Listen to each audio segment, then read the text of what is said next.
बिस्मिल्लाहिर्रहमानिर्रहीम। आज तक के मुअज़्ज़ज़ नाज़रीन अस्सलाम वालेकुम। अब किस्त 42 मुलाहिज़ा फरमाएं। मैंने अगरचे महाराज और मास्टर हुसैन को इतला भेज दी थी, लेकिन मेरे दिल में एक खलश थी, जहन में एक खटक सी थी। न जाने मेरा जहन इस बात को कबूल करने को तैयार क्यों नहीं हो रहा था। मुझे किसी गड़बड़ का एहसास हो रहा था, और वो गड़बड़ क्या हो सकती थी, यही बात मेरी समझ में नहीं आ रही थी। रात 9 बजे के करीब प्रसाद का फोन आ गया। मेरे मुखबर को यही बात मालूम हुई थी जो वो पहले बता चुका है। उसने कहा, लेकिन प्रसाद, मैंने कहा, ये बात मेरे हल्क से नहीं उतर रही।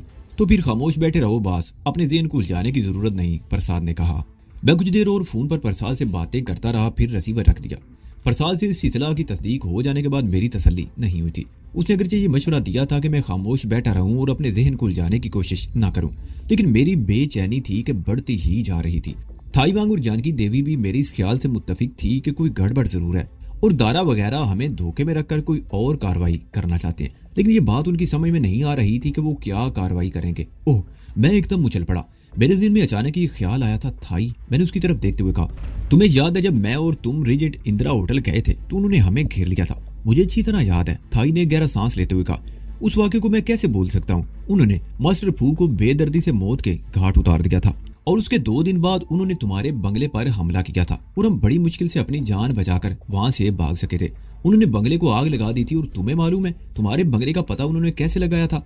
मेरी कार रीजेंट इंदिरा होटल में रह गई थी, और उन्होंने कार के रजिस्ट्रेशन नंबर से मेरे घर का पता मालूम किया था। और तुम कहना क्या चाहते हो? वो मेरी तरफ देखने लगी। उसके चेहरे पर अजीब से तासरात उभर आए थे। गुज़िश्ता रात हम हीपलियों की कार में थे, मैंने कहा। दारा ने रास्ते में हमारी कार रोककर हमला किया था। जानकी और दारा कार के सामने एक दूसरे से गुथम गुथा थे। दारा बहुत चालाक आदमी है, उसने हीपलियों की कार का नंबर देख लिया होगा, और मैं जुमला मुकम्मल नहीं कर सका। बदतरीन खदशात मेरे दिल में सर उभारने लगे और दिमाग में आंधियां चलने लगी। तुम्हारा मतलब है दारा ने हीपलियों की कार का नंबर नोट कर लिया होगा? और हाँ, उस शहजान से कुछ बैद नहीं। 1 मिनट, मैं अभी आता हूँ।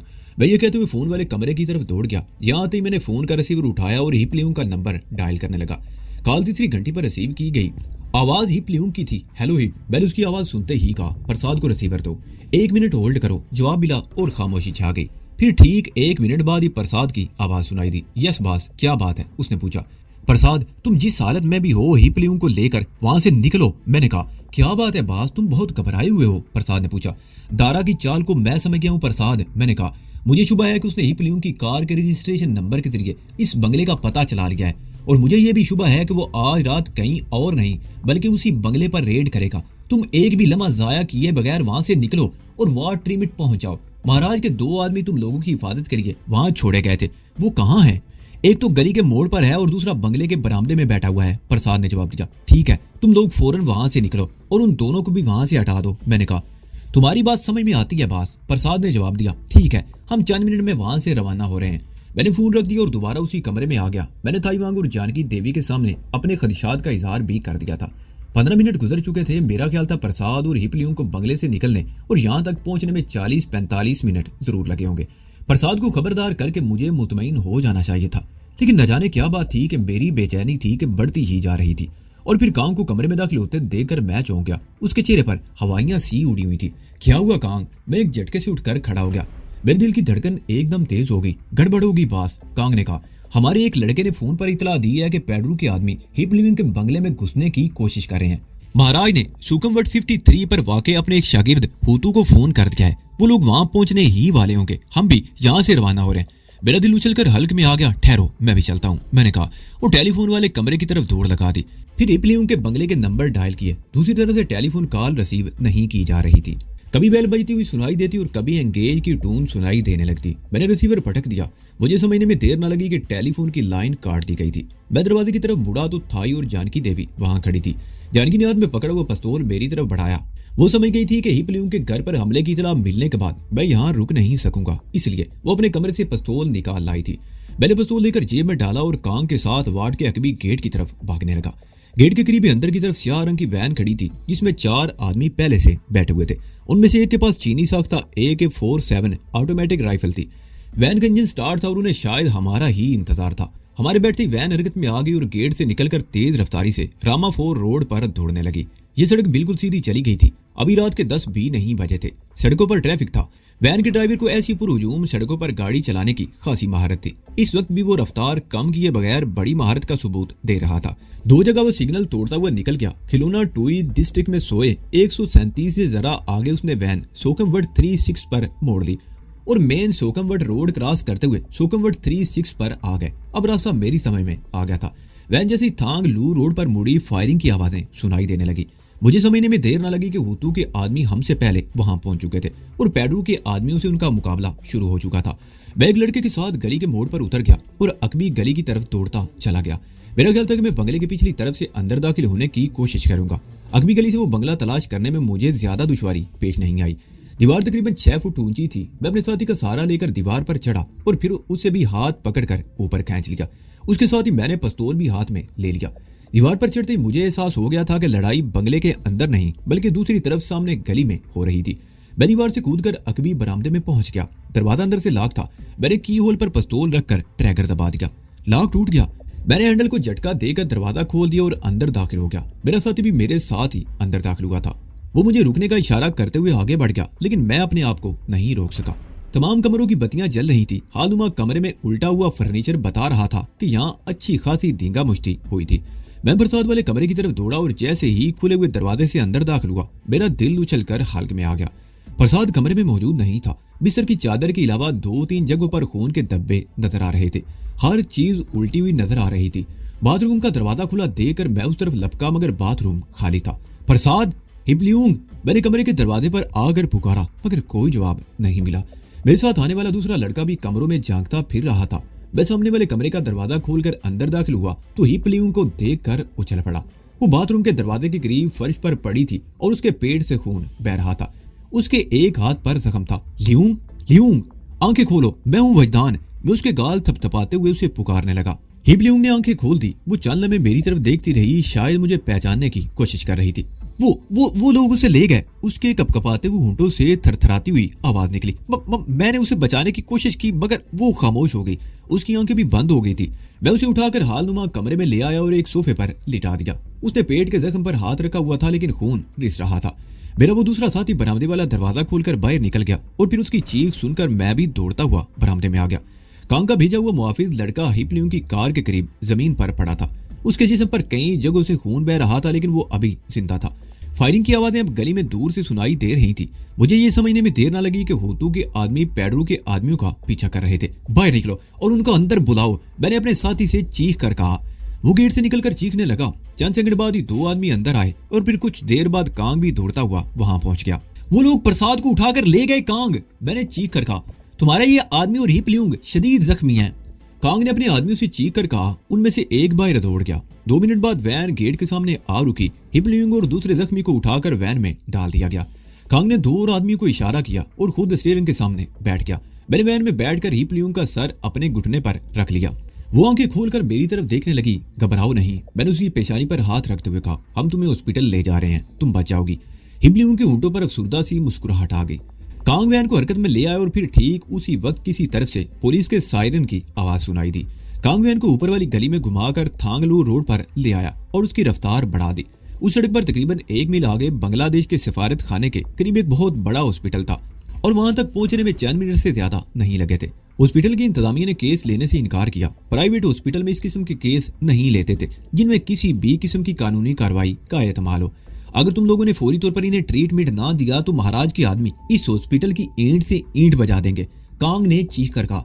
उसकी ये धमकी काम कर गई और दोनों जख्मियों को फौरी तौर पर ऑपरेशन थिएटर में पहुंचा दिया। कांग इस्तकबालिया काउंटर पर आ गया और टेलीफोन पर महाराज को सूरत हाल से आगाह करने लगा। आधे घंटे बाद पुलिस वहां पहुंच गई। कांग ने मुझे इशारा कर दिया। मैं लॉबी में एक सोफे पर बैठ गया। कांग पुलिस पार्टी से निमटने की कोशिश करता रहा। पुलिस ऑफिसर उसे दबाव में लाने की कोशिश कर रहा था। कभी वो चीखने लगता और कभी कांग।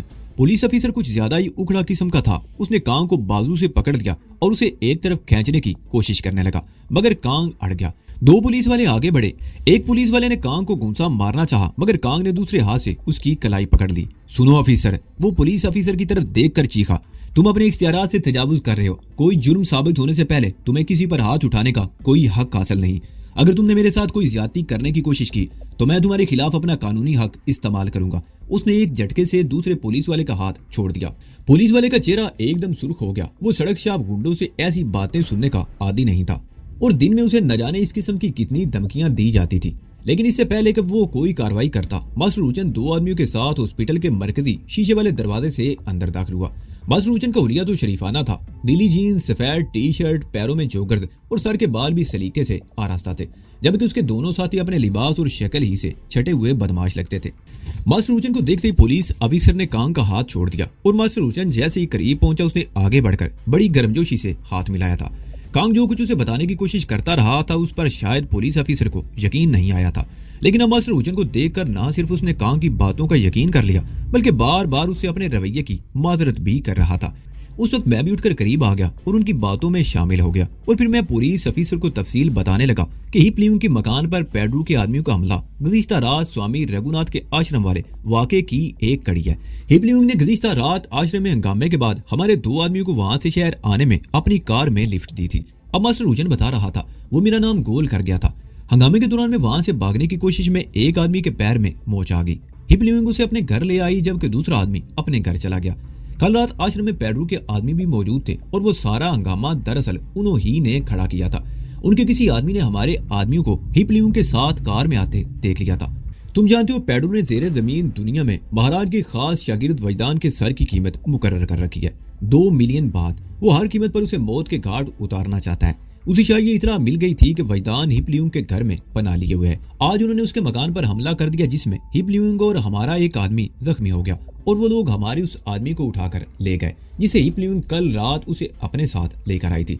3 आदमी पेड्रू के भी जख्मी हुए, उन्हें दूसरे हॉस्पिटल भिजवा दिया गया है। अफसर ने उसके खामोश होने पर कहा। वजदान नाम का वो शख्स पुलिस के लिए भी एक मसला बनता जा रहा है, लेकिन पुलिस अभी तक उसके खिलाफ कोई सबूत हासिल नहीं कर सकी, जबकि पेड्रू का एक दोस्त कई संगीन इल्जामात में पुलिस को मतलूब है। लेकिन टाइगर और पेड्रू की वजह से पुलिस आज तक उन पर हाथ नहीं डाल सकी। बहरहाल इस केस के हवाले से कुछ कानूनी कार्रवाई तो करनी ही पड़ेगी। जरूर, क्यों नहीं, मास्टर रूचन ने कहा। हम जराइम पेशा नहीं है, कानून से हर किस्म का ताउन करने को तैयार हैं। मैं यहाँ मौजूद हूँ, तुम अपनी कार्रवाई कर सकते हो। मास्टर रूचन ने मुझे और कांग को वहां से भेज दिया और खुद पुलिस अफसर को साथ लेकर एक सोफे पर बैठ गया। थाईवांग और जानकी देवी को इस वाक़े का बहुत सदमा पहुंचा। हिपलिंग को मुझसे हमदर्दी करने की सजा मिली थी और थाईवांग भी मुझसे हमदर्दी की सजा अब तक भुगत रही थी। उसका सब कुछ तबाह हो गया था, आज़ादी खत्म हो गई थी, मेरे साथ वो भी खतरात में घिरी हुई थी। जान जाने का खौफ कहीं टिक कर बैठने नहीं देता था, लेकिन उसे शायद कोई पछतावा नहीं था। उसे अगर कोई फिक्र थी तो सिर्फ मेरी। वो मेरे लिए अब भी हर वक्त परेशान रहती थी कि कहीं मुझे कुछ ना हो जाए। जानकी देवी को भी हिपलिंग के साथ इस ज्यादती का बड़ा दुख हुआ। वो एक रात उसके साथ गुजार चुकी थी, उसकी बातें सुन चुकी थी। चंद घंटों में उन दोनों में कुछ अंडरस्टैंडिंग भी हो गई थी। मैंने हिपलिंग को हॉस्पिटल पहुंचाया। वो आखिरी वक्त तक होश में थी और मुझे यकीन था कि वो बच जाएगी। उसकी फिक्र तो थी ही, लेकिन सबसे ज्यादा परेशानी रामन प्रसाद की थी। वो लोग उसे उठा कर ले गए थे। अगर उसका पैर जख्मी ना होता तो उनके हाथ ना लगता, लेकिन अब पता नहीं वो उसके साथ क्या सलूक करेंगे। प्रसाद के लिए सिर्फ मैं ही नहीं, डॉक्टर जानकी, थाईवांग और नवीता भी परेशान थी। हम चारों का ताल्लुक मुख्तलिफ मज़ाहब, मुख्तलिफ माशरों और मुख्तलिफ तबका से था, लेकिन हम सब एक फैमिली की तरह थे। एक दूसरे को समझते थे, एक दूसरे के लिए तड़प रखते थे और अब प्रसाद के लिए हमारे दिलों में वो तड़प जाग उठी थी। हमें से कोई भी उस रात नहीं सो सका। सुबह कांग से इतला मिली कि रात को जख्मी हालत में हॉस्पिटल पहुंचाया जाने वाला उसका साथी जान भर नहीं हो सका। अलबत्ता हिपलिंग बच गई। उस पर खंजर से वार किया गया था जो ज्यादा गहरा नहीं था। हॉस्पिटल में उसकी हिफाजत के लिए ना सिर्फ पुलिस के 2 आदमी मौजूद थे, बल्कि मास्टर के 2 आदमी भी वहां ड्यूटी दे रहे थे। रात भर जागते रहने के बावजूद दिन में भी मुझे नींद नहीं आ सकी। मैं सिर्फ और सिर्फ प्रसाद के बारे में सोचता रहा था। प्रसाद से मेरी मुलाकात महज इत्तफाक से एक रेस्टोरेंट में हुई थी जिसे मैंने एक वक्त का खाना खिलाया था और वो खाना हमारी दोस्ती की बुनियाद बन गया था। उसमें वफा और हिसार का मादा कूट कूट कर भरा हुआ था और उसकी वफा ही ने उसकी जिंदगी खतरे में डाली थी। महाराज भी प्रसाद की तरफ से गाफिल नहीं था। महाराज से अगरचे प्रसाद का सिर्फ एक ही मर्तबा आमना सामना हुआ था, लेकिन मैं तो उन्हें अक्सर उसके बारे में बताता रहता था और वो भी प्रसाद के बारे में ये समझ चुके थे कि ये शख्स सच्चाई की खातिर अपनी जान भी दे सकता है और ऐसे आदमी को महाराज नजरअंदाज नहीं कर सकता था। कई आदमी प्रसाद की तलाश में लगा दिए गए। 3 दिन गुजर गए, प्रसाद के बारे में कोई इतला नहीं मिली। मुझे यकीन था कि वो जिंदा है। अगर उसे मार दिया गया होता तो अब तक उसकी लाश कहीं ना कहीं मिल चुकी होती और मेरे ख्याल में पेड्रू उसे मारना नहीं चाहता था। अगर मारना होता तो हिपलिंग के बंगले पर हमले के दौरान ही मैं उसे मार देता, लेकिन वो उसे जिंदा उठाकर ले गए थे। उसने यकीनन मुज़ाहमत की होगी और हो सकता है वो जख्मी भी हुआ हो, क्योंकि उसके कमरे में पेड्रो की चादर के अलावा 2-3 और जगहों पर भी खून के धब्बे नजर आए थे। पेड्रो टाइगर से कदरे मुख्तलिफ साबित हुआ था। टाइगर ने मेरी तलाश में जहां भी कोई कार्रवाई की थी वहां तबाही मचा दी थी। कई लोगों को कत्ल किया था और इमलाक को आग लगाकर राख कर डाला। फिर एक और मौके पर मुझे शाहिवान के साथ एक मकान में जिंदा जला डालने की कोशिश की थी, लेकिन पेड्रो उससे किसी कदर मुख्तलिफ साबित हुआ। मेरे खिलाफ ये उसकी पहली कार्रवाई थी। उसे ये इतला मिली थी कि मैं हीपलिंग के बंगले में मौजूद हूँ। अगर वो चाहता तो बंगले को घेर कर आग लगा सकता था, लेकिन उसने ऐसा नहीं किया। वो मुझे जिंदा पकड़ना चाहता था। मैं तो उसके हाथ नहीं आ सका। अलबत्ता उसके आदमी प्रसाद को उठाकर ले गए और मुझे शुबा था कि प्रसाद को यरगमाल बनाकर मुझे घेरने की कोशिश की जाएगी। मेरा ख्याल था कि प्रसाद की आड़ में कोई ऐसी चाल चली जाएगी जिससे मुझे फांसने की कोशिश की जा सके या उसे अजीतें देकर मेरे बारे में मालूमात हासिल की जाए। लेकिन इतना मैं जानता था कि प्रसाद के जिस्म का अगर रेशा रेशा भी अलग कर दिया जाए तो वो मेरे बारे में जबान नहीं खोलेगा। 3 दिन गुजर गए और प्रसाद के बारे में इतला नहीं मिली। और फिर उस शाम जब नवीता प्रसाद की तलाश के सिलसिले में अपनी खिदमत पेश की तो मैं चौंके बगैर ना रह सका।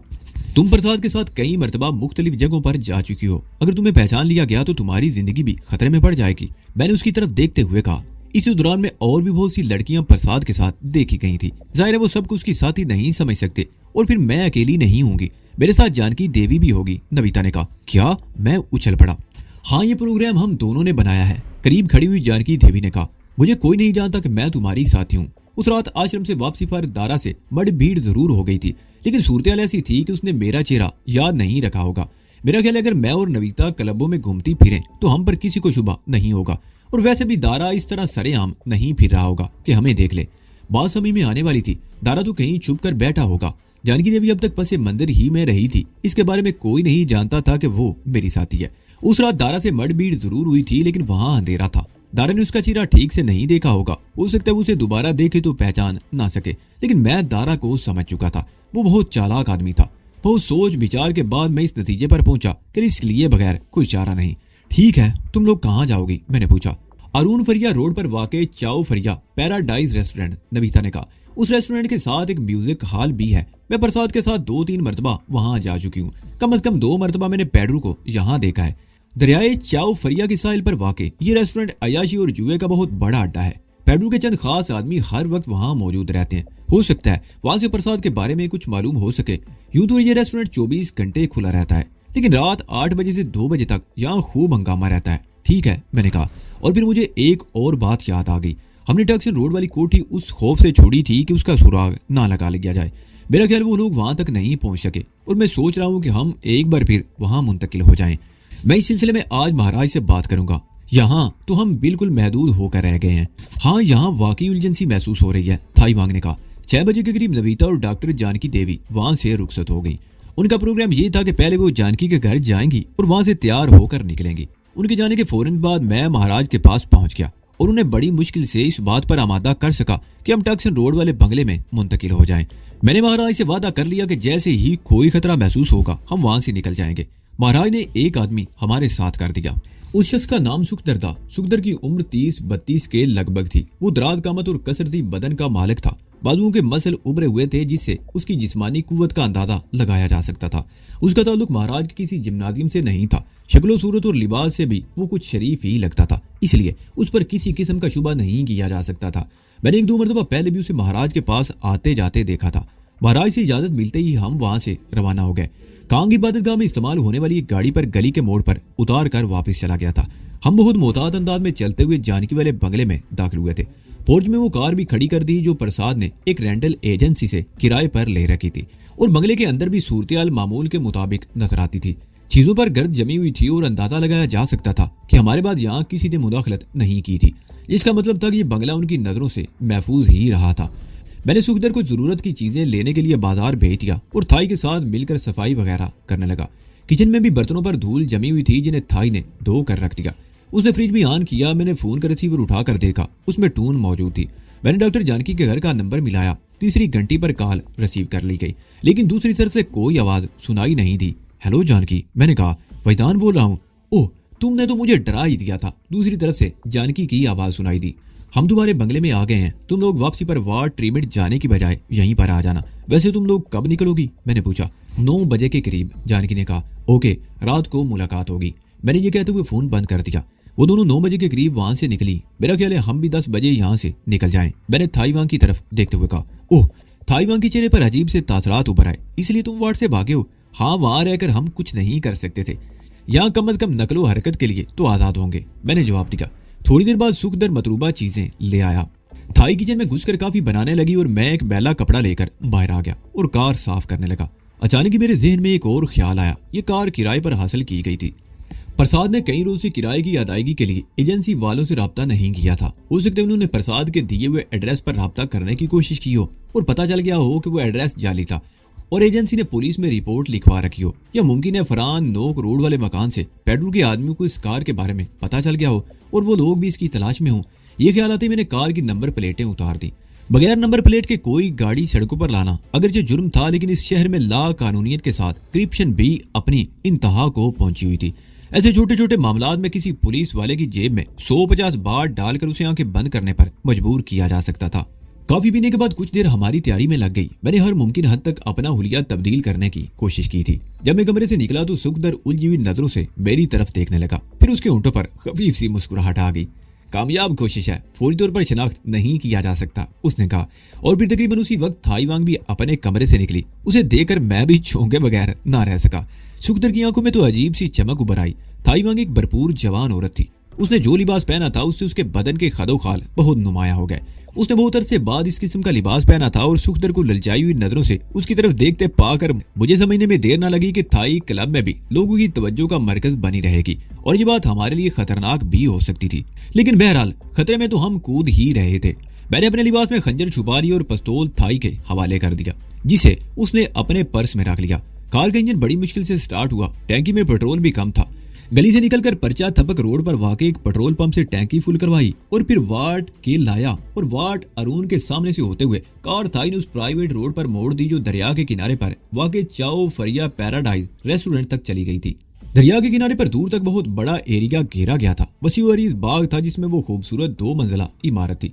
उस मरकजी इमारत के अलावा छोटी छोटी और भी इमारतें थी।